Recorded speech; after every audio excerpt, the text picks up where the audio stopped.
नमस्कार दोस्तों, आपको हमारे चैनल में हार्दिक स्वागत है। दोस्तों, उत्तर प्रदेश में अनुसूचित जनजातियों की संख्या के बारे में आज मैं आपको बताने जा रहा हूँ। ये आरओ और एपीएस के एग्ज़ाम में बहुत ही इंपॉर्टेंट टॉपिक है। तो उत्तर प्रदेश में जो अनुसूचित जनजाति है जिसकी अत्यधिक जनसंख्या है वो है थारू। तो उत्तर प्रदेश में अनुसूचित जनजातियों की जो संख्या है वो बहुत कम है। 2011 की जनगणना के अनुसार राज्य में अनुसूचित जनजातियों की जो कुल जनसंख्या है वो 11,34,273 है, जो कि 0.6% है। अब राज्य में के सोनभद्र जिले में अनुसूचित जनजातियों की संख्या सबसे अधिक है और उसके बाद बलिया आता है। तो जो थारू जात है, बुक्सा है, खरवार है, सहरिया आदि मुख्य हैं। तो अब हम आपको थारू के बारे में बताते हैं कि थारू जनजाति के लोग उत्तर प्रदेश के तराई क्षेत्र के महाराजगंज, सिद्धार्थनगर, बलरामपुर, श्रावस्ती, बहराइच एवं लखीमपुर जिलों में उत्तरी भागों में निवास करते हैं।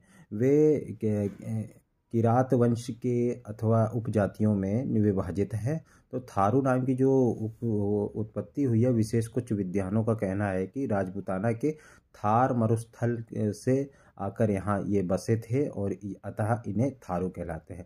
थारू के जो कदकाठी होती है वह लोग छोटे होते हैं, चौड़ी मुखाकृति के होते हैं और पीले रंग के होते हैं।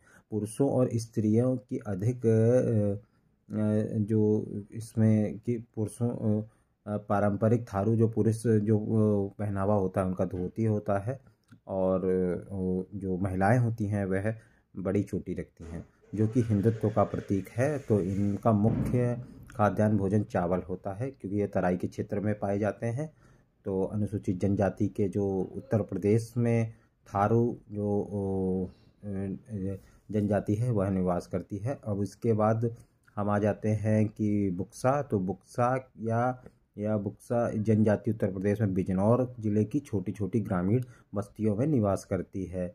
तो अधिकांश लोग का मत यह है कि बुक्सा जो जनजाति है पतवार राजपूत घरानों से संबंध रखती है और कुछ विद्वानों ने इन्हें मराठों द्वारा भगाए जाने के बाद यहाँ आकर बसा माना है। तो उत्तर प्रदेश में हम लोग जान लेते हैं कि उत्तर प्रदेश में थारू और बुक्सा, उसके बाद आती है खरवार जाति। जो खरवार उत्तर प्रदेश में मिर्ज़ापुर और सोनभद्र में देवरिया के बलिया एवं गाजीपुर जिलों में खरवार जनजाति निवास करती है। तो खरवार जो होते हैं या खैरवार होते हैं, ये सूरजवंशी एवं पटबंदी, दौलतबंदी, खेरी, राउत, भगवती और मोझवाली, गोजू उपदिया आदि से इनको जाना जाता है। ये बलिष्ठ होते हैं और बहादुर भी होते हैं।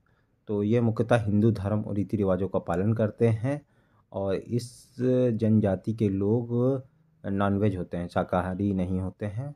कुछ मांसाहारी भी होते हैं, कुछ शाकाहारी भी होते हैं। तो प्रारंभ में ये लोग जंगलों का शिकार, कृषि, पशुपालन और लकड़ी काटने का काम करते थे, लेकिन अब सरकार द्वारा इन क्रियाओं को प्रतिबंधित कर देने के कारण इन्हें मजबूर होकर भिक्षाटन का काम करना पड़ता है। तो ये जो इनके जो पारंपरिक कार्य थे, ये जो ये लोग करते थे, क्योंकि ये ट्राइबल्स थे तो अनुसूचित जनजाति, तो इनके पास मुख्यतः जो ये काम करते थे वो अब सरकार द्वारा प्रतिबंधित कर दिया गया है। तो अब ये क्या करते हैं कि ये अब अपना पालन पोषण कुछ और काम करके ही, जैसे कि अब लेबरी कर रहे हैं, भीख, अब कहना नहीं चाहिए, भीख भी मांग रहे हैं, ऐसे कुछ जो खरवार जात में होते हैं। तो क्योंकि अब इनके पास कृषि योग्य भूमि नहीं है, कभी कभी क्या है कि इन्हें बंधुआ मजदूरी भी करनी पड़ जाती है, क्योंकि क्या है कि ये ट्राइबल्स थे और इनके पास अब भूमि तो है नहीं, तो बिना भूमि के आदमी किसानी कैसे करेगा। तो ये क्या होता है कि लोगों की खेती पर ये मजदूरी करते हैं और अपना पेट का पालन पोषण करते हैं। तो सबसे कम अनुसूचित जनजाति वाला ज़िला कौन सा है?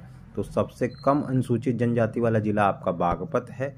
और फिर सबसे अधिक जनसंख्या जो सर्वाधिक जनसंख्या वाली जनजाति है वह आपकी थारू है। और सर्वाधिक अनुसूचित जनजाति वाला ज़िला आपका सोनभद्र है। और सर्वाधिक अनुसूचित जनजाति के प्रतिशत वाला ज़िला आपका सोनभद्र है। तो यह 2011 की जनगणना के अनुसार है। ठीक है। अब आपका देख लेते हैं कि उत्तर प्रदेश में सर्वाधिक जनसंख्या वाली जनजाति आपकी, फिर ये क्वेश्चन बहुत इंपॉर्टेंट है, इसको आप तैयार कर लीजिएगा। और आने वाले समय में अगर आपको ऐसी कोई वीडियो अच्छी लगे तो मेरे चैनल को लाइक और सब्सक्राइब जरूर कर दीजिए। धन्यवाद।